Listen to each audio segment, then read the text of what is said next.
Hello, everyone, and welcome back to the Eljay Johnsen Show. This show airs every single weekend, every Saturday at 4 o'clock p.m. Eastern Daylight Time. If you have any questions, feel free to head over to Twitter at the Eljay Johnsen and ask away during the live airing of this show. Hashtag the Eljay Johnsen Show, and if you have any questions over the week, make sure to email them in at ljjohnson@gmail.com, and make sure that if you are asking any questions live during the airing of the show, you do use that hashtag and you do at the Eljay Johnsen, and we'll work on getting to those closer to the end of the show. Alright, so today I'm quite excited for my next guest. He is a unbelievably skilled creator using system.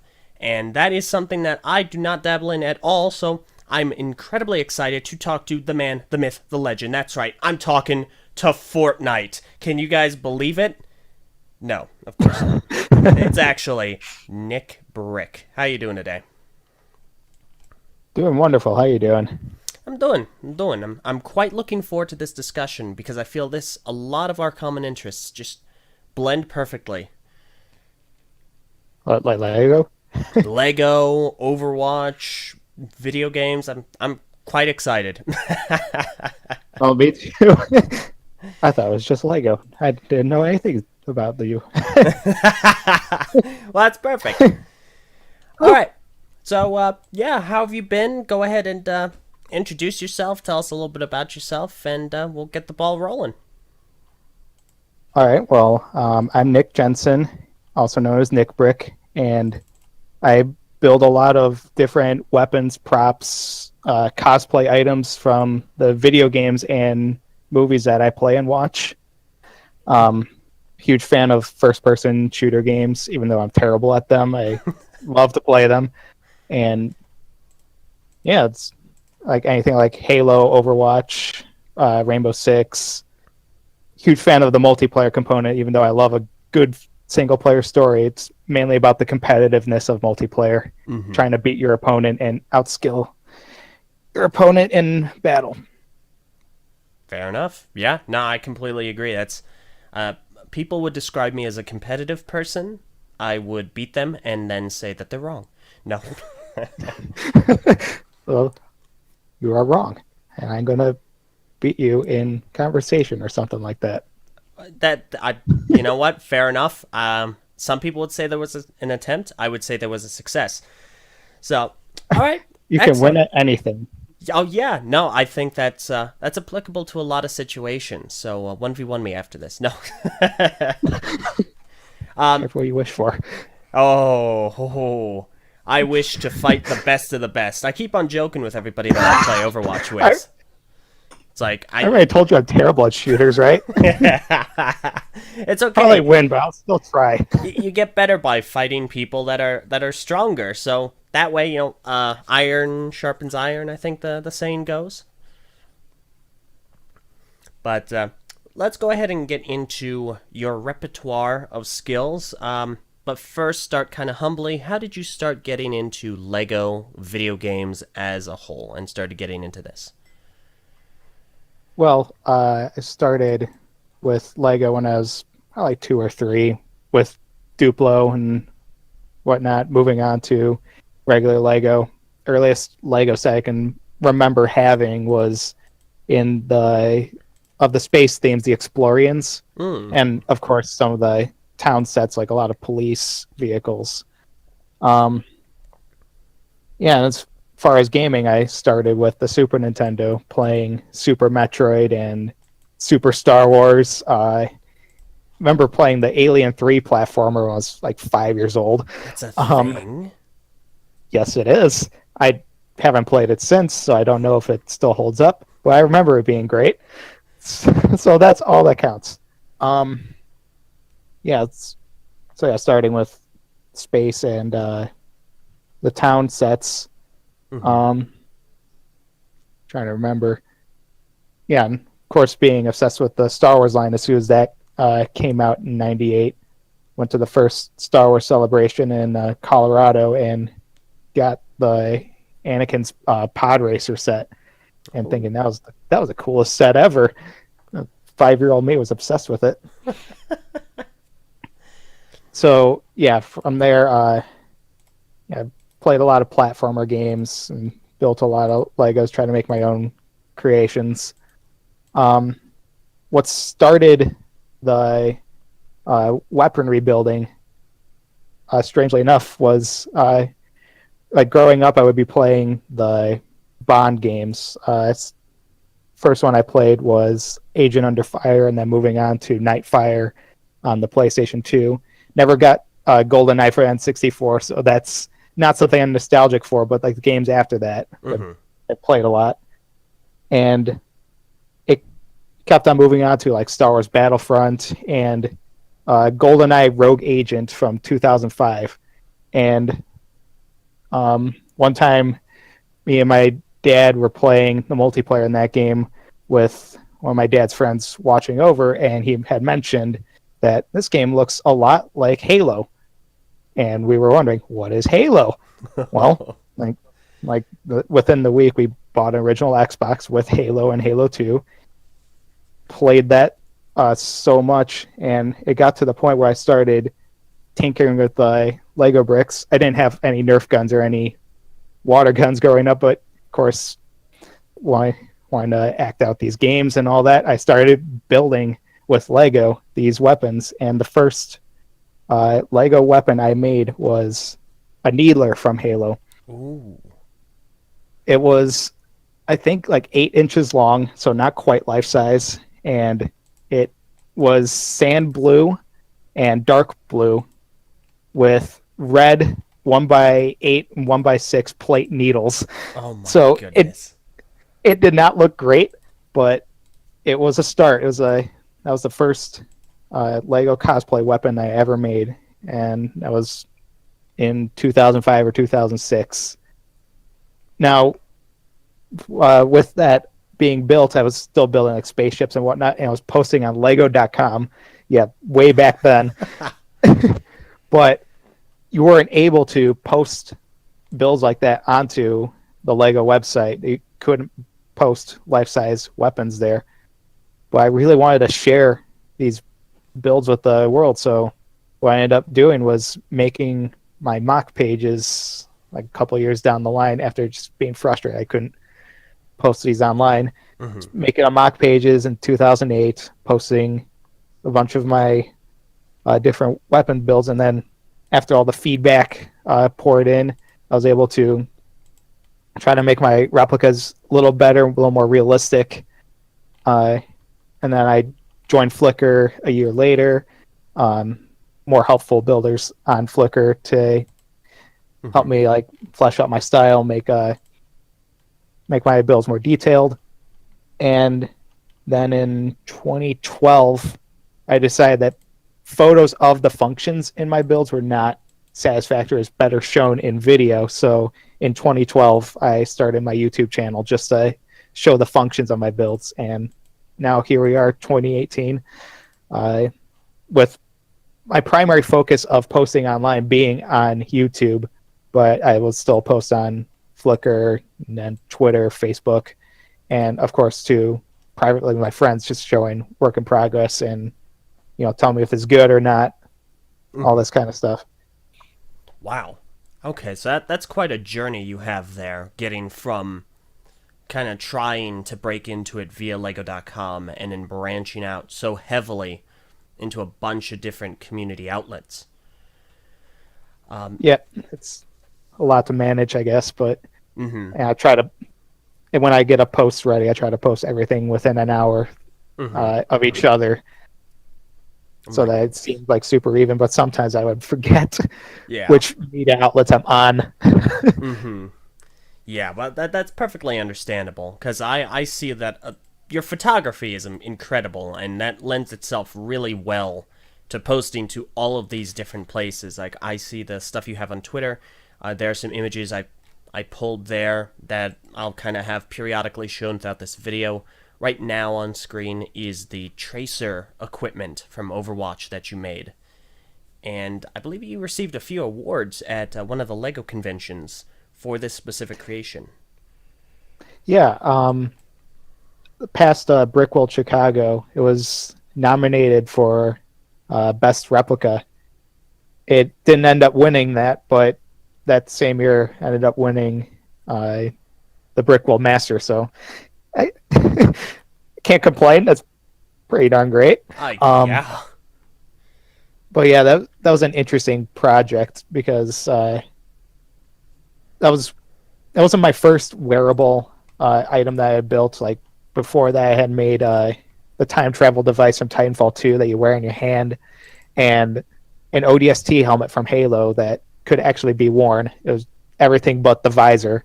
Mm-hmm. But the tracer gear was the first thing that I had to build so that I wasn't going to be the only person wearing it. Mm-hmm. Originally had planned with that build for one of my friends back home to model for me, but it was finished like so close to Brickworld that I ended up having it modeled by one of the attendees at Brickworld, my good friend Mel. So she ended up modeling that, and it was interesting to plan out that build because I built it to fit on me, but also built it with a female body in mind. So it was also built on a female mannequin so that it would fit properly. And it ended up being close, but not quite.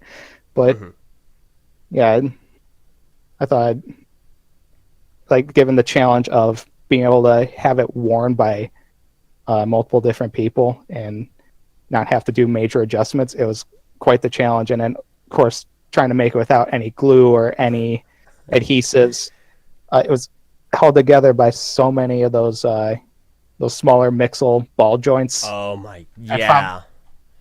I found that those are really, really strong connection, even singled up, but with four of them going across for the straps all around, it held together really well. And I was super happy with that. And of course, on the side, there's her pistols and her ultimate ability, the pulse bomb. Yeah, now of course, have the pulse pistols. have you The pulse pistols are also a fun build. Yeah, those look incredible. Like the snot techniques that you've implemented, and for anyone unaware, snot means studs not on top, which is a way to kind of make builds look smoother. It's immaculate. Those are just phenomenal. Thank you. I've tried to build with form first, but with that in mind, I still try to get functions in. And honestly, I was surprised to even get the reload function to work in that one. There's a little button you press near the trigger that will expand the discs out to the side, just like in the game where the discs will expand out and you would see blue lights flashing. It's not exactly the same. It folds out instead of just going straight out, but yeah, I think I was able to get. I was surprised I was able to get that to work, but I'm glad it works. Yeah, no, that's amazing, because I wouldn't even have gathered from that photo that there was a functionality to it at all. But knowing that is substantial. Now, this is a little bit of a game joke. Did you account for that pulse bomb? Make sure that it only does 200 damage instead of 300? Well, I guess it would cancel out. Like if you like throw it at someone, it might do 50 damage, but if you like throw it on the ground, they're barefoot, it'll do 500. So I think it works out. Yeah, no, it's not a pulse bomb, it's a landmine. Yeah, exactly.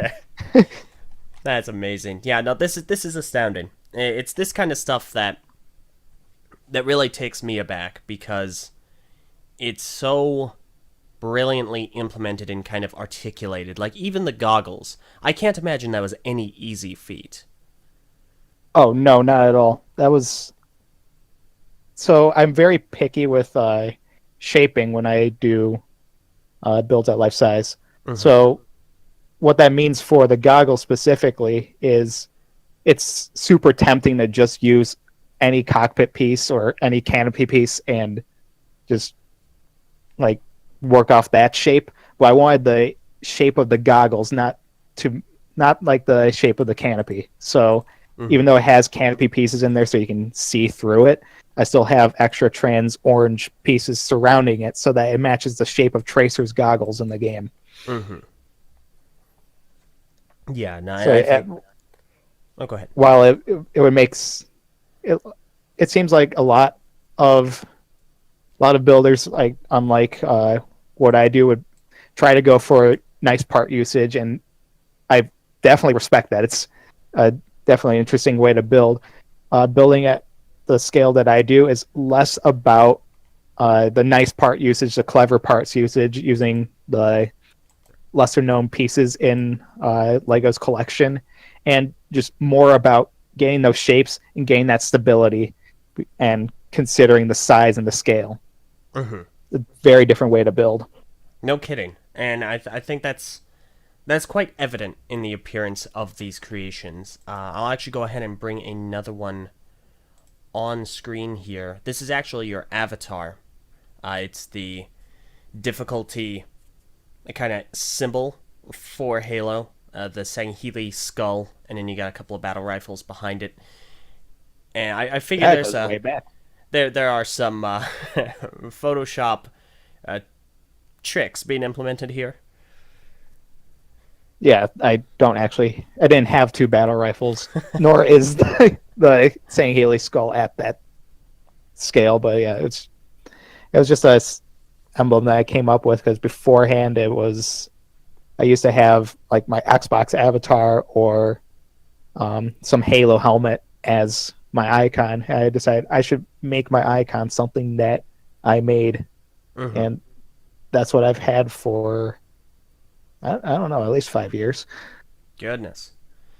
Yeah. No, I feel that this is a good way to kind of bridge into the next question, and that is, how do you begin this process? Because obviously enough, these are all based off of weapons from media, be it games or associated media.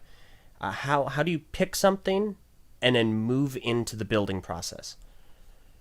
Okay, so picking what I build is based mostly on aesthetics. So I like say for instance I'm playing Destiny, I wouldn't pick an exotic weapon that necessarily is the best in the game, Mm-hmm. but more so like just has the appearance that I really like. So like before the last patch, Darcy was not a good weapon in Destiny 2, but I picked that because it was my favorite looking exotic in the game. So that's why I built that.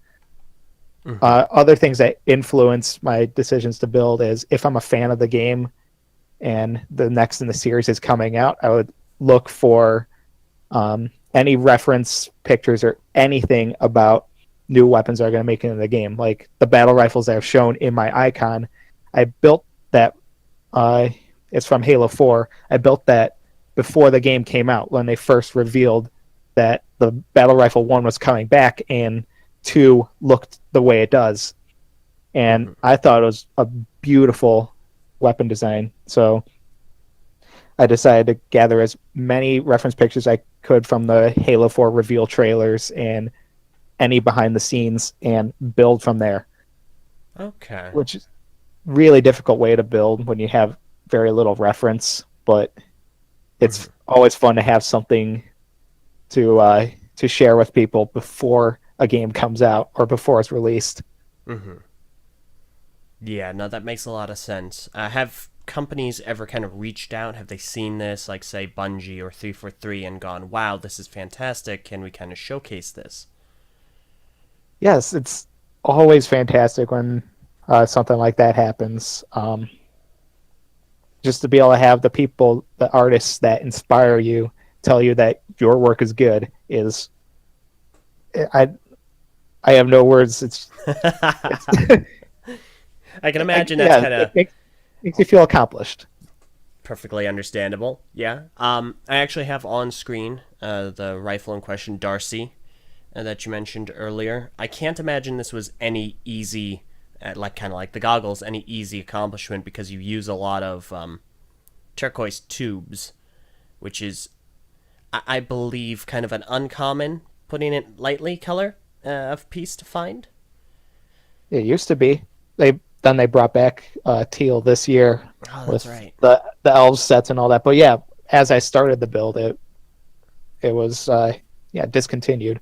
Mm-hmm. That's correct. So so with that build, like I get that gun in Destiny 2 early on, well, like within a week of getting the game, and I just look at it, and one, it was a beautiful gun design. Two, it looks like it was built out of Lego, like the actual gun in the game. And three, I thought that those tubes looked awesome in that teal color. And I was thinking, wait a minute, yeah, those do come in Lego teal. So I went ahead and figured out how long of tubing I would need for that build. And this was while I was away at school, so I didn't have my Lego collection with me. So I just went ahead and ordered those pieces in anticipation of building that, and then any weekends or breaks that I had back at home, I would work on it, just do an all-day Saturday build, and then go right back to school. Oh my goodness. That's how the build process for Darcy went, just weekends here and there. So even though it was 3 months from start to finish, I believe it was about 3 months start to finish, it was more like 10 or 11 all-day sessions, call it 8 hours, so maybe an 80-hour build across 3 months. My goodness. How do you keep up and stay so consistently on a project like that for that long amount of time? I really don't know. That I don't have an answer to. Fair It's not enough. like I'm hiding an answer or anything. I just really don't know. That's perfectly understandable. I guess it all kind of comes to an individual perspective as just your motivation behind wanting to work on a project and get it finished. But Right. It's I guess I'm a little patient with how I do my builds. Like mhm. for for instance, like the Halo 5 rocket launcher I made 2 years ago. Um, I originally had started 5 or 6 years ago, and I was making it based on the Halo 3 version, and it just wasn't working out. So I just put it aside and then eventually disassembled the whole thing, and then revisited later with fresh ideas on how to do it in mind. Mhm. So sometimes it just takes distance away from a build, but eventually the ideas I really want to do get done, Mhm. whether it takes a month or years. Mhm.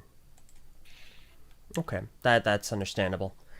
So, when it comes to picking and designing the models that you do make, I understand that you do have a selective process, but it might not be as kind of straightforward as some people might assume.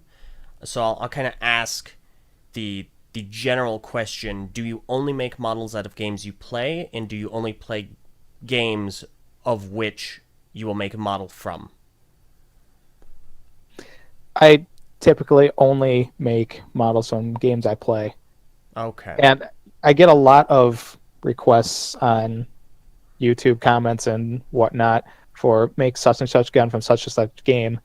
And sometimes it's like, oh, it's Halo, it's the Covenant Carbine or something like that. I know what that is. Maybe I'll make it. And then sometimes it's like, make this gun from Killzone. And I don't have a PlayStation. I don't know Yeah. how I'm going to get my reference material. I have no attachment to this weapon. I have no attachment to this game. So Yeah. it's a lot of it is fandom of a game, fandom of the weapon in the game. Mhm. So yeah, I can't think of an example of something that I've made that wasn't from something that I've played before. Mhm. That makes sense. I completely understand, given that I would only want to make stuff that I'm heavily invested in. Right. So. If you don't have much of an attachment to it, your motivation's not going to be there to really want to see it to the end. Mhm. Yeah. So maybe that could answer your previous question, that there's just like a desire to have that thing that you see on the screen in your hands, and that motivates me to finish regardless of how long it takes. Yeah. I think that does adequately answer that. That's also something I feel a lot of people can relate to. Just that drive to see it actualized and physically there. Yeah, Now. it's definitely satisfying to have that finished product in your hands and then hand off that finished product to someone else's hands and for them to see it for themselves, like at Brickworld or Brick Fair or what have you. Yeah, I can imagine.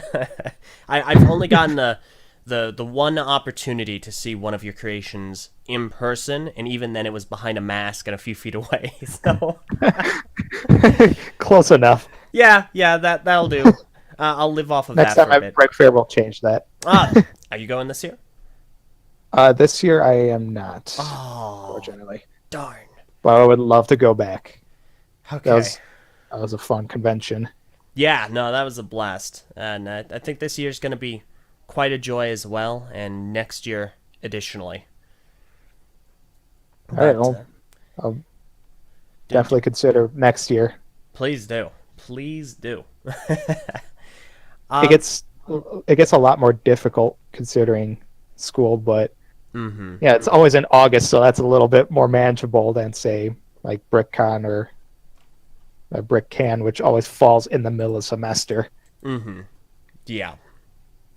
Yeah, so at the very least, yeah, it is in the summer. Yep, that's much more convenient. Yeah. So I figure we'll touch upon this very, very briefly, just to kind of preempt a question, I'm sure. Obviously enough, total disclaimer to everyone listening, or who might follow me. I don't get political publicly. We're not going to do that. I'm not interested in engaging in any kind of politics or what have you. However, Nick, I know that you have a disclaimer as to the subject matter of your models. I figure if you want to go ahead and just give that out, you only do video game models. Is that correct? Yes, and yeah, that would be extended to say if I was doing Call of Duty or Rainbow Six, I would do a real weapon, but as long as it's focused on the fandom of the game as opposed to just making a weapon for the sake of making a weapon. It's mostly grounded in fandom of video games. Okay, fair enough. So there you go. Just for anyone wondering, he does only do stuff that come from games that he plays that he enjoys. So there you go.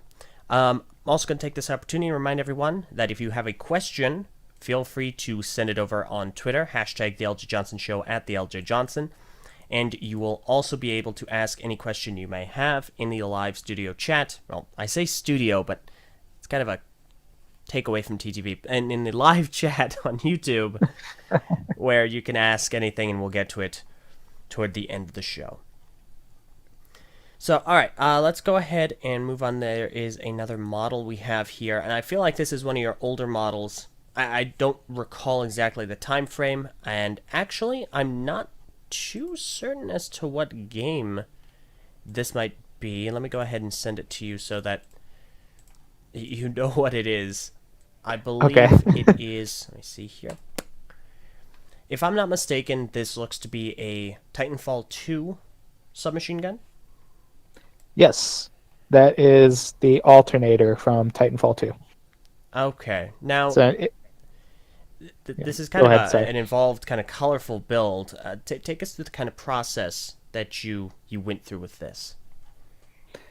So in Titanfall 2, I love it when games do this. There's a stats screen that lets you view all the different guns in the game in 3D. You can rotate the model of the gun and see all the details and whatnot. Additionally, a lot of the artists at Respawn, the developers of Titanfall 2, post renders of their particular artwork from the game onto ArtStation, and the designer of the alternator had excellent renderings, high quality. You can see every detail, plenty of views to work off of. And yeah, the alternator is my most used gun in the game, so that's why I decided to make it. And yeah, and really interesting color scheme with like a sand blue in the back and different kinds of grays, different shades of tan, and of course it comes together with a black grip and mag and tactical rails on the top. So that one started with the twin barrels on the front, get angle, and also still stick out from the general four studs wide body of the gun. It sticks out to 5 wide. Mm-hmm. As soon as I had that figured out, I was like, okay, I can figure out the rest of it. Then I get to the mag well in the back where it receives the magazine, and it's sand blue. I don't have a lot of sand blue pieces to work with, so I look at what recent sets had come out, and one of them at the time was, I believe, the New York City skyline architecture set. Mm-hmm. And I don't remember which building in the set was sand blue, but it had a ton of new sand blue pieces. So I decided to order that set that day. And when it arrived, I used almost all the sand blue in that set to kind of match the shape of that magwell. And I was happy that it came out the way it did, because typically I don't choose my builds based on what colors they are. And to be thrown a difficult color like sand blue, have that thrown at me was quite the challenge, but I think I met it pretty well with that particular build. Mm-hmm. Yeah, absolutely. I think that this came out brilliantly, even though I'm not very well acquainted with this specific gun in Titanfall 2. I'm more of a... Name escapes me. It's an AK looking bullpup in Titanfall 2. The flatline. Yeah, right? that's it. Yeah, I'm more equipped with that. So this is an incredibly unique looking model to me, and the color scheme especially is quite striking. It's impressive the way that you managed to pull that off. Well, thank you. It was a little bit simpler, but also very complex in certain parts. The simplicity coming from it being 4 studs wide for most of it, which made functions really easy to make, but it still had a lot of things that subtly stick out and have different textures that really amped up the difficulty of this particular replica. Mm-hmm.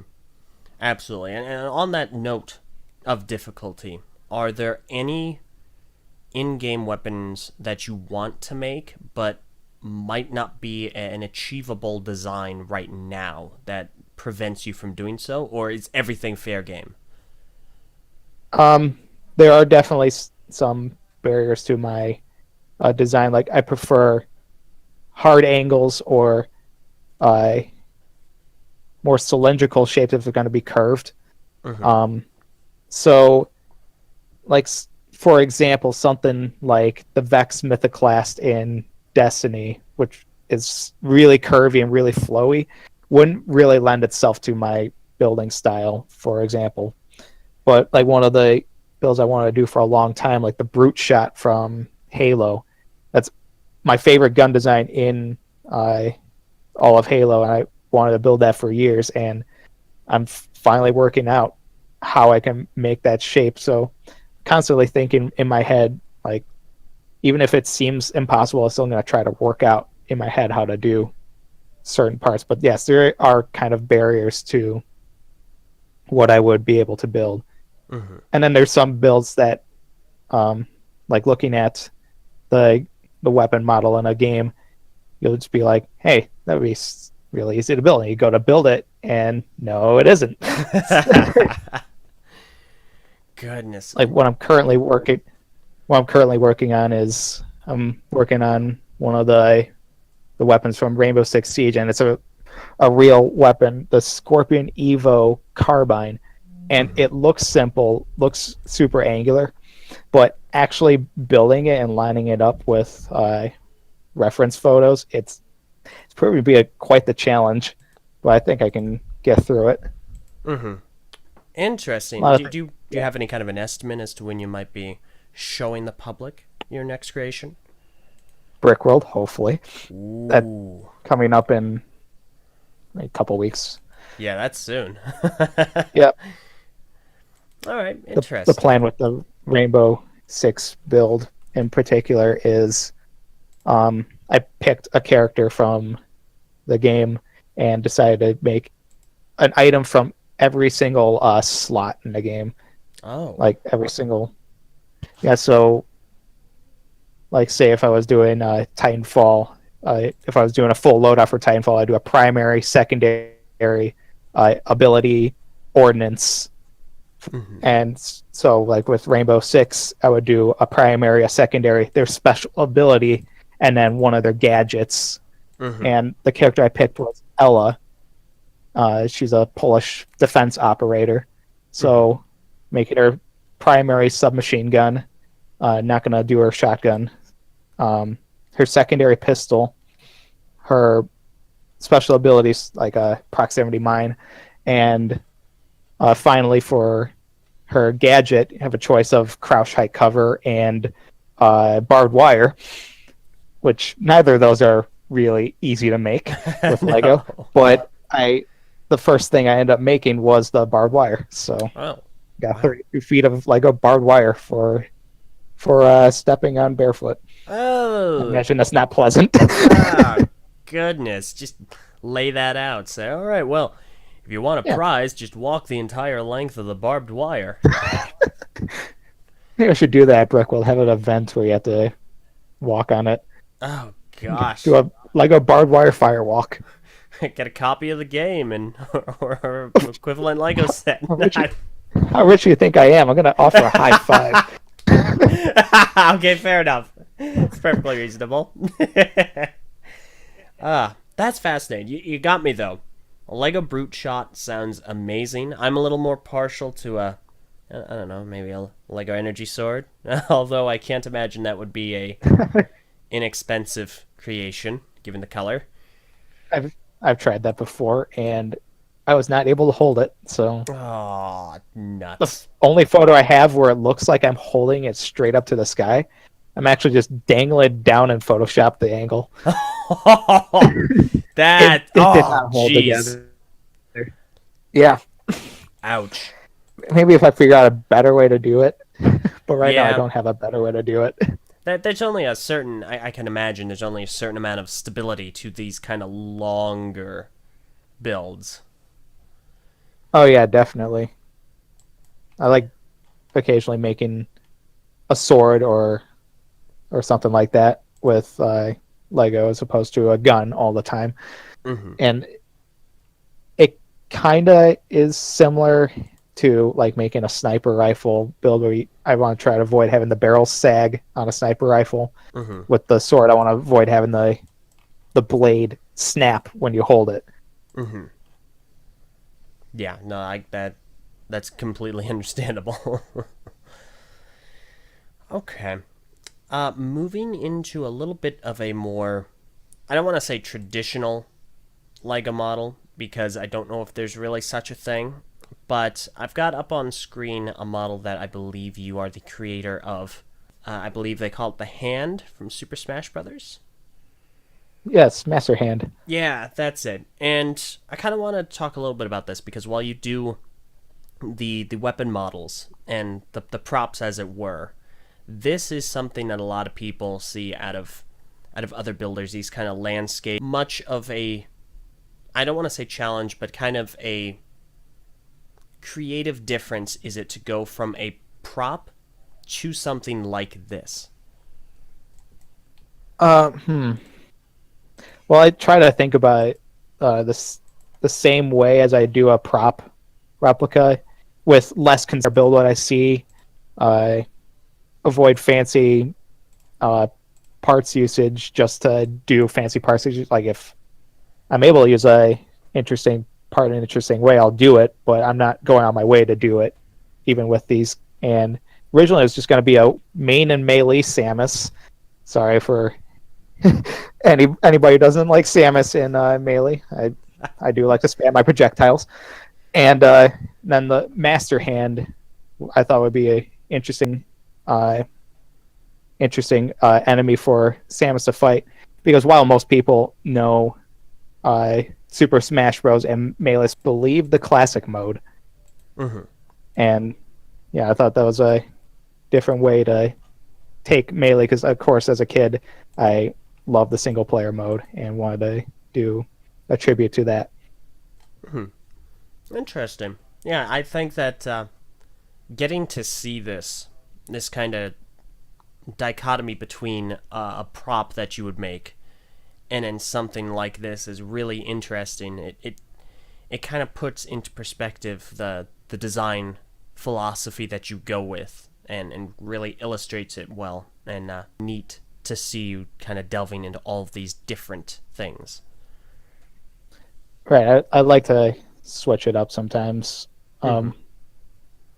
Just try to do different styles, but it's still focusing on being a fan of video games as much as I am a fan of Lego. And a game like Super Smash Bros., I play so much Super Smash Bros. It's what me and my roommates would play in our downtime at school. So I would want to make something that shows my fandom of that game, and of course props, like replica prop weapons, doesn't really work for Super Smash Bros., especially if you talk to a hardcore Super Smash Bros. Player. If you make any of the items in the game, it's it's not going to go over well with them. Usually they play with the items turned off. Oh. So something like that wouldn't necessarily work. But I still want to show the fandom of the game. And actually, this is the second Super Smash Bros. Build I did. Before that, I had collaborated with my good friends Dan and Casey on a Super Smash Bros. 64 build, in which I just made characters for that, and Dan made the stage. So it was kind of like moving the next step from there as well, where I kind of want to make a stage too. So that's what I ended up doing. Wow. Goodness gracious. That just sounds like a lot of time. Yeah. Oh my goodness. My hobbies are mostly just Lego and gaming. Fair enough. Watch movies occasionally. I don't watch a whole lot of TV. It's not my thing. Yeah, no. Love gaming. Yeah, TV, it seems to be kind of going the wayside a little bit. Yeah, definitely. But that's fascinating. We'll move into a couple of more general things before we get into a few questions. And once again, this is a reminder, if you have any questions, go ahead and start asking any questions you might have in the live chat right now. We'll get to them before the end. We already have a Twitter question. But some just general things briefly about mocking. There's a lot of discussion and debate regarding the idea of a creation, be it a technique or a design or a look or something of that sort. How do you feel about new builders, people getting into mocking and creating, learning and being inspired from the designs and techniques used by other builders and implementing that into their own mocks? Do you believe that's a kind of a form of theft? Do you believe it's just merely a bit of inspiration? And what's your kind of take on that? I will never get mad at anybody who takes my techniques. In fact, I encourage it. I put out there on my channel a bunch of different instruction videos and whatnot. And while the focus would be like to replicate what I've already made, what I hope to get out of that is that people look at individual techniques and be like, oh, I could put that into my own build. I want someone to build the stuff that I do, but not necessarily build what I've already made. Mm-hmm. So, yeah, I love inspiring the next generation of builders. Part of why I actually love talking to the public at like BrickCon and Brickworld and Brick Fair. Mm-hmm. I don't shy away from the public. I don't mind the repetitive questions like, is this a kit you can buy in the store or anything like that. I don't mind that at all, because I don't remember exactly, but I'm pretty sure I was in their shoes too, just like wondering if everything's a set and all that. Mm-hmm. But just be able to encourage these people, like, you can do this too. Just like understand your sets, your techniques, learn from other builders, learn from the sets, learn from online techniques. Mm-hmm. Yeah, I prefer people like learning the craft. Mm-hmm. So I'm happy with anybody who would quote unquote steal my techniques, because I don't see it as theft. I put it out there for a reason. Fair enough. That's fantastic. I understand that it's kind of a divisive conversation amongst MOCists, and people can either go one of two ways, but that's fantastic. I think that being able to have the opportunity to inspire people with your builds is wonderful. That's great. All right. In that case, we'll go ahead and move into a few questions. And the Twitter question that we have here is from the Lime Joint podcast. They ask, have you heard about the Mega Bloks Halo video game? And if so, how much do you lament its demise? Oh, the Mega Bloks Halo video game. I see. The one that Mega Bloks was making. How much do you lament the demise of that game? Also, what do you think of both Mega Bloks / Constructs, Halo, and other video game sets? Oh, okay. This is going to be really interesting. And yes, I've heard of that Mega Bloks Halo game before. I've seen the brief gameplay demos or whatnot you find on YouTube of it. Mm-hmm. I do not ever wish for the demise of something like that.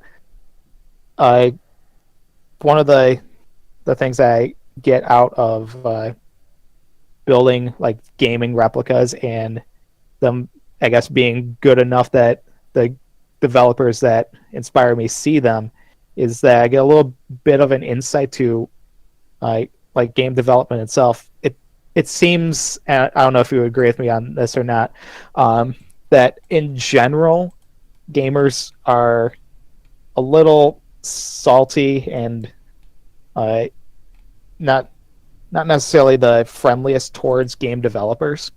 Mm-hmm. Like if something goes wrong, something doesn't go the way they want in a game, like say a patch happens and a certain nerf or a buff happens and you're not happy with it, Mm-hmm. you would just like slam on the developers and all that. But one thing we gotta realize is that the developers behind the games are people too, and they just want people to play their game and have a fun time with it. And of course, it's their job; they gotta make money doing games, but they also have a certain passion for what they create. And so, with that in mind, I do not wish for the demise of the Mega Bloks Halo game. Mm-hmm. What else part of that question? No That was problem. the first thing.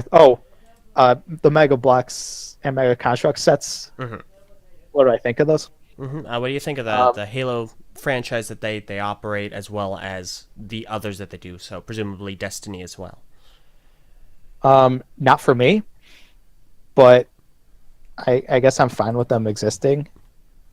Mm-hmm. The only thing that really bothers me about those kinds of sets being out there is that it would kind of invalidate to the casual viewer of Lego models that the Lego model is going to be inferior to any set that's put out, regardless of it's Lego or Mega Bloks putting it out. So what I mean by that is Lego puts out an X-Wing set. People might not care as much about someone making a mock of an X-Wing because, I can just go buy the set. Oh, I see. And so same thing with the Halo and the Destiny sets. Like, I wouldn't be able to post my Lego model of a warthog on the Halo subreddit much anymore because someone's just gonna say, I can just go buy the Mega Bloks set, and the Mega Bloks set is better because it has the custom pieces that make it look like a warthog. Like it would invalidate the time and effort that I put into a model just because a set exists already. So that would be the reason why I'm disappointed that they're a thing. But I also realize it's not really for me. If someone just wants to get a building set of a warthog and just call it a day, and then fine, that's totally fine. Mm-hmm. Okay. And in that instance, I highly recommend getting on that Lego payload quick. Oh, yep. I'm very excited about that, but also hope they don't touch on life-size weapons. Because then that would invalidate what I do. Yeah, something tells me they won't, but then again, they right. They did make some UCS. Yeah, I think you know. Regarding your first point, about video game development. Junkrat. I think that that must be some sort of a creature, and that's why Junkrat exists, and Junkrat's buffs exist, and remove Junkrat from the game. Sign my petition on change.org right now, and so we can get Junkrat out of the game. You can't see me, but I'm shaking my head right now as a Junkrat main. Oh, no! What? No! Okay, so the way I play Overwatch, I have a main in every category, and my defense main is Junkrat. Oh my gosh. Yep. So go ahead, keep going. What were you saying? Okay, yeah, no, maybe I'll get in the philosophy of just crushing Junkrats under a giant rocket hammer.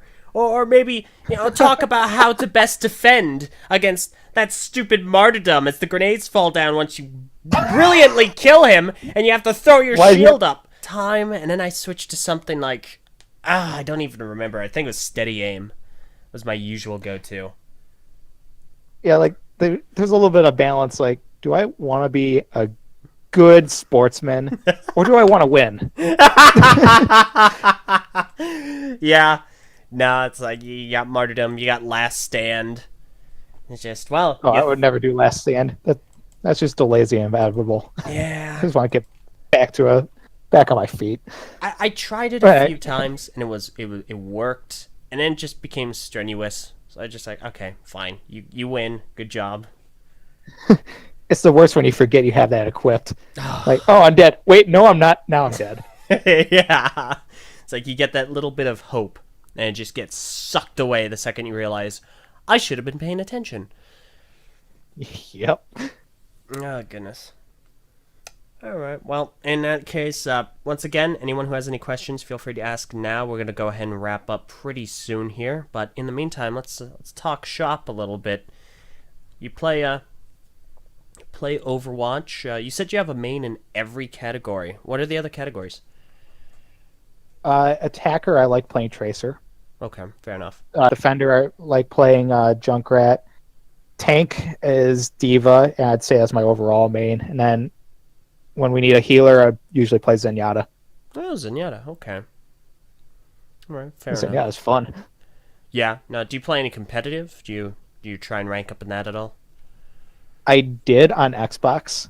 When I played on Xbox, I played every single character in the game. Some more than others, but I had a decent balance. I think at least 2 hours of game time with every character, so I kind of knew their movesets. But when I switched over to PC, I was so used to controller playing that it went back down to I only know how to play like 6 or 7 characters instead of the full roster.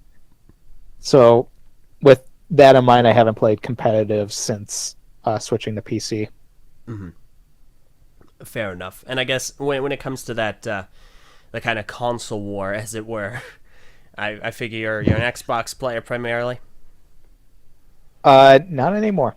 Oh.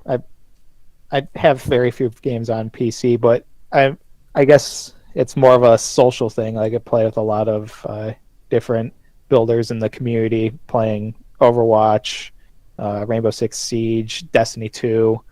Trying to get them into playing some Halo 5 custom games since it's free. But we'll get there. We'll work on it. Fair enough. I can't speak to any legalities, and I can't make any distributions, but have you dabbled in El Dorito at all? Yes. Okay, good, me too. It's good. I mean, no, I hate El Dorito, Microsoft. It's the worst. So anyway, it's really good. If they ever made a game like Halo 3 for the PC, I would download that in an instant. Let's just say that. Yeah. Although I can't say I don't like my Halo 3 sprint. And sprint makes it a lot easier for me to do that. So fair enough. Might be a little bias there. Yeah, like I like the customization of Halo 5 a lot, and Forge is crazy good on PC. They do some incredible stuff. Oh yeah. Yeah, like Halo 5 I wish was more popular because it felt like the classic competitive Halo, but you can also do all the goofy stuff you wish you could do back in like Halo 2. With Forge and the rec weapons, the rec weapon glitch where you can fuse weapons together. Mm-hmm. It's great. Yeah, no, there were a lot of fun things that you could do on the creative side of things, and for that I appreciate it. I felt that Halo 5 was a little... I hesitate to say too competitive, because a lot of people would describe me that way, but at the same time, it's got a skill ceiling that is so constant that it makes it almost a little difficult to enjoy playing without going hardcore into it all the time. I can see that, yeah. I haven't played it in a while, so I'm afraid to go back against people that have been playing since day one and haven't stopped. Yeah, no, I feel like that would be... I had just burst a blood vessel in my forehead. Like, well, okay, I need to put the controller down. Yeah, I'm thinking the next time I play that game, it would be for getting reference. Yeah. That's a weird thing that I end up doing a lot in shooter games. Is if I haven't played in a while, but I still want to build something from it, I would just start playing just to get reference screenshots and gameplay and whatnot. Mm-hmm. Which I want to talk about a bad habit I have in first-person shooters, is that I have a tendency to look only at the lower right corner of the screen where your gun is. Because half the game I would like focus on the reticle in the center, or if it's one of those aim down sights kind of shooters, the sight you have on there.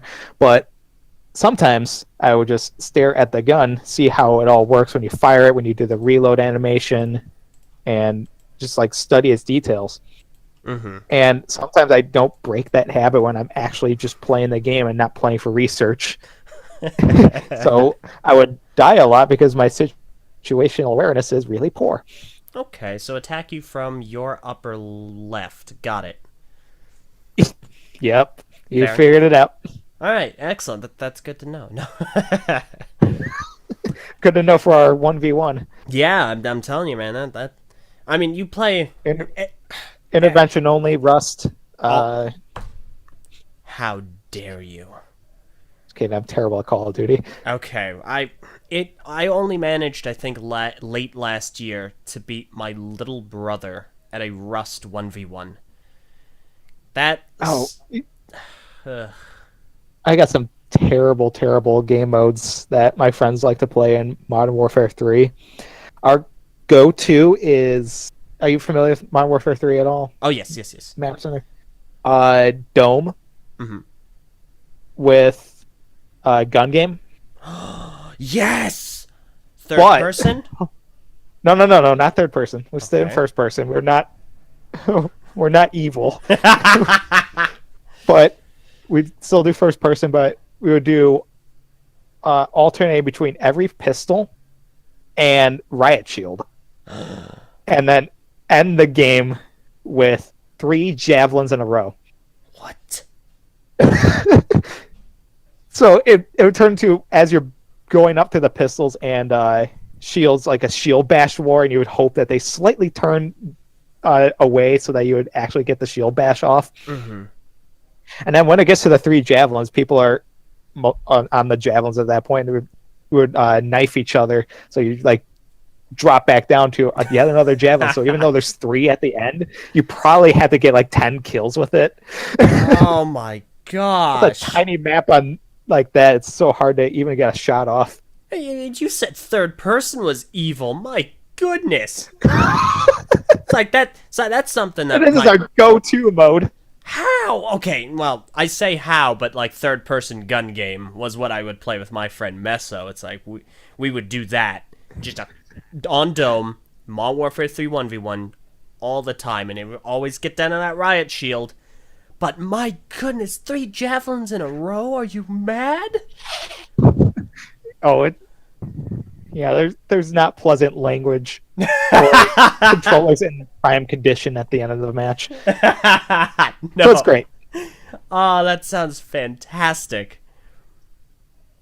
Oh boy, yeah. We'll have to play some games sometime. You want to do that mode? You know, I'm tempted. I'm legitimately tempted. That sounds like an experience. Not I don't know if it's fun yet, but it sounds like an experience I need to have. That it is. Even with split screen, screen looking does not help you. It's that awful. Yeah, I mean that's the great thing about screen peeking. As much as you can see, so can they. Yep. I try to hide it as much as I can, but it sometimes slips, and sometimes I get a lot more awareness of the situation than I was supposed to have. I mean, it's peripheral It vision. happens. For those listeners who only ever played online shooters, screen peeking is back when we had to split up the screen into 4 different sections one for each player. And you're able to see every single player's individual. I don't know why I'm explaining this. It's not that long ago. But sometimes I feel old. Yeah, well, I mean, yeah. Back in my day and back in the Halo 2 days, we had the hauled CRT TVs and entire Xboxes just so we could play 16 players. You and your Fortnite and your 100 players. What's a LAN party? Oh, man. That's fantastic. Well, as much as I would love to discuss this more, I figure we'll go ahead and wrap things up. So for kind of a final message, do you have any advice, anything you'd like to impart upon new builders who might be getting into the craft of making, be it Lego video game replicas, props, or whatever, anything that you would recommend that they do, and maybe some advice? Let me think about that real quick. Okay, so just consider the weight of the model as much as the aesthetics, because with a build of this size, and you probably want to hold it when you're done, you just gotta think about how much the model is going to weigh, how much it's going to bend out of shape. So definitely give some consideration to the structural integrity as much as you do for the overall appearance and the functions. I mentioned a bunch of times throughout the stream that I go to school.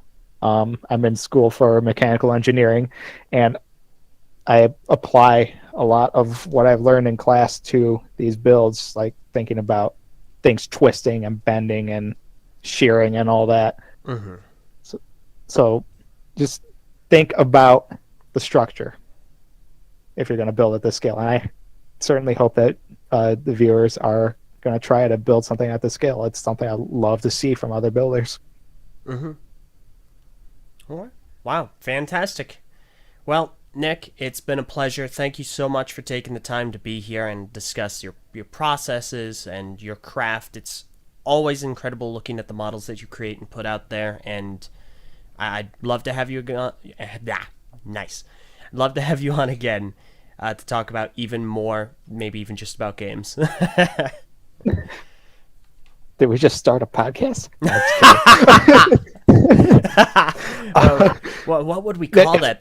The brick box? The Eljay Johnsen Show. I didn't realize that was your last name because I just associate you with Nick Brick. We'll get everybody confused. That Johnson with an O? Is that Jensen with an O? Yeah, we'll mix it up. We both have to deal with that, don't we? Yeah, no, it's Yep. I understand it. Johnson, S-O-N is common. Which is totally fine. Yeah. All right. Well, once again, anyway. Thank you so much, man. I really appreciate you taking the time. It's been a pleasure. Awesome. Glad to be on. All right, and thank you to everyone who has listened and sent in questions. I greatly appreciate it, and hopefully you've been able to learn something new and fascinating today. Make sure to catch the recorded version of this, hopefully later tonight, if not, in a couple of days. And again, just thank you all very much for listening, sending in questions, and commenting. As always, the Eljay Johnsen Show airs every single Saturday at 4 o'clock p.m. EDT, unless otherwise specified, which would be over on Twitter at the Eljay Johnsen. And again, that's an E, not an O. And if you want guest announcements and just a good time in general, every Tuesday, well, the good time in general is just in general, but the guest announcements are every Tuesday. Make sure to follow me on Twitter. And if you have any questions over the week, send them in to ljjohnson@gmail.com. Okay, disclaimers out of the way, we're going to go ahead and get going. Once again, thank you all so very much. Nick, thank you, and we'll all see you later.